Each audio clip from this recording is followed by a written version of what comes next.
আমি অনেক সময় বলি, আমার এক মুসল্লি এসে বলে 12 বছর তার কোনো সন্তান হয় না।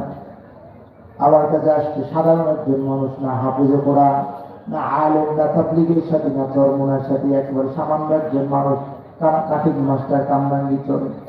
এই ব্যক্তি আমার কাছে এসে বলে, হুজুর 12 বছর সন্তান নাই, ডাক্তার বলছে বাহ্যিকভাবে সন্তান হওয়ার সম্ভাবনা নাই। আমার কাছে আসছে, আমল দিয়ে বললাম ইয়াকিনের সাথে আমল করেন বাবুল ভাই। লম্বা ঘটনা বলার উদ্দেশ্য নয়, আল্লাহ তাআলার কসম করে বলি, 12 বছর যার কোনো সন্তান নাই, 13 বছর পরে একটা ফুটফুটি কন্যা সন্তান নিয়ে আমার কাছে হাজির হয়ে গেছে। আল্লাহু আকবার। আমার মুসলিম ঘটনা, আমি প্রায় বলি ঘটনা। সাধারণ একজন মানুষ যদি আল্লাহ থেকে 12 বছর কোনো সন্তান নাই, ডাক্তার বলছে সন্তান হওয়ার সম্ভাবনা নাই, তা আমল করছে, মালিকের কাছে চাইছে, একদিনের সাথে মালিক 13 বছরের মাথায় সন্তান দিয়ে দিয়েছেন। সুবহানাল্লাহ।